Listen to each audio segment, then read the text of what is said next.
Bonsoir et bienvenue dans Pensées des temps présents. Je suis Abdesalam Boujedraoui. Jean-Jacques Rousseau est un penseur particulier du XVIIIe siècle.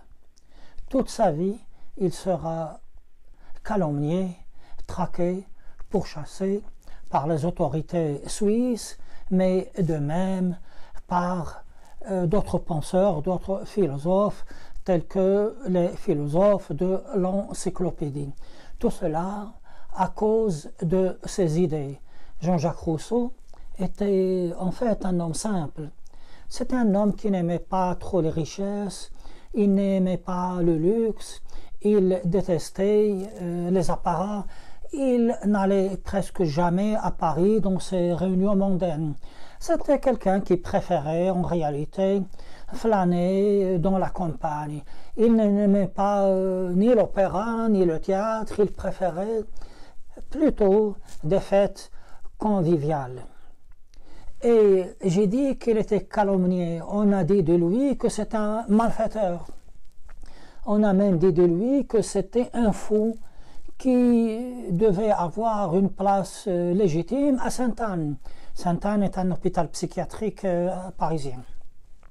Et même récemment, un philosophe très médiatique a pratiquement repris les mêmes griefs contre lui. C'est dire que cet homme est particulier. Et quand on dit qu'il occupe une place tout à fait à part, honnêtement, c'est peu dire. De plus, Jean-Jacques Rousseau est l'homme de tous les malentendus et de toutes les incompréhensions. Premier malentendu, Jean-Jacques Rousseau n'est pas français, c'est un Suisse. Il est né à Genève et il est de confession protestante. C'est quelqu'un, du fait de sa culture, de son éducation, est beaucoup plus proche de la culture et du mode de pensée allemand que du mode de pensée français. Un autre malentendu, on pense que Jean-Jacques Rousseau et Voltaire sont des amis. Ce sont au contraire des ennemis. Ils sont réellement aux antipodes l'un de l'autre. Pourquoi est-ce qu'on pense que Voltaire et Rousseau sont des amis? Du fait de cette chanson que chante Gavroche dans Les Misérables. Je suis tombé le nez par terre, c'est la faute à Voltaire.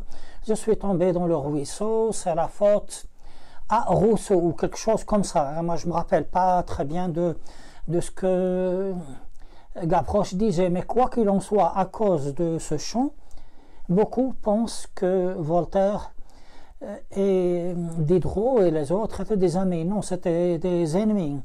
Il est arrivé même que Voltaire et ses amis, c'est-à-dire Diderot et d'Alembert, aient tenté de faire du tort, pas un petit tort, un très grand tort à Rousseau, un tort qui aurait pu mettre en prison Jean-Jacques Rousseau ou bien attenter à sa vie. Ce ne sont pas de petites choses, ce sont des choses absolument graves. Voltaire était l'homme de la richesse, c'était quelqu'un de très riche, c'était quelqu'un qui aimait le luxe, et c'était quelqu'un qui aimait beaucoup l'argent et le profit. Et c'est tout à fait l'inverse de Jean-Jacques Rousseau. Lorsque Jean-Jacques Rousseau écrit un livre, tout le monde se met contre lui. Quand il a écrit le premier discours et quand il a écrit le second discours, alors là, ça a été mal reçu, on l'a traité de tous les noms. Jean-Jacques Rousseau s'est attiré des ennuis du fait de sa pensée. Par exemple, il y a un monsieur qui dit à Jean-Jacques Rousseau, « Voyez-vous, lorsque je serai riche, je ferai du bien. » Et Jean-Jacques Rousseau de lui répondre, « Vous m'avez bien dit ce que vous allez faire lorsque vous serez riche, mais il faudrait me dire comment vous allez procéder pour devenir riche. » C'est-à-dire, il sous-entend que vous allez commettre quelque chose de pas bien pour devenir riche. À Paris, il y avait des commerces de luxe.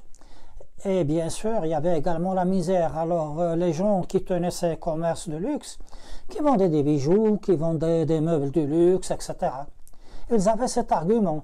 Voyez-vous, avec cette industrie, ce commerce du luxe, nous faisons vivre bien des miséreux. Et Jean-Jacques Rousseau de rétorquer, c'est très bien de dire ça, mais il faudrait voir avec votre commerce de luxe combien de personnes vous allez jeter dans la misère, dans les compagnies.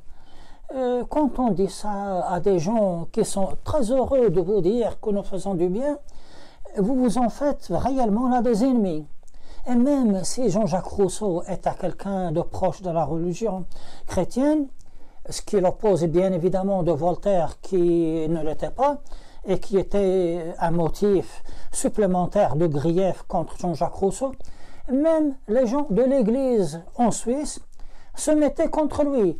Bien sûr, quand il y a un problème d'argent et de profit, tout le monde se met d'accord, tout le monde se réunit. Le mécréant, entre guillemets, Voltaire, et les gens d'Église. Pourquoi? Parce que Jean-Jacques Rousseau touche à l'argent. Il leur dit peut-être que tout ce que vous avez acquis, vous l'avez acquis de mauvaise façon. Voilà donc, en bref, ce personnage qui est considéré même de nos jours comme un grand malfaiteur. Je voudrais quand même faire une petite mise au point. Lorsque je vous dis ça, et ceux qui prennent la défense de Jean-Jacques Rousseau, comme moi, il ne faut pas en conclure qu'il y a d'un côté le bon qui est Jean-Jacques Rousseau, et de l'autre côté le méchant, Voltaire entre autres, ou bien.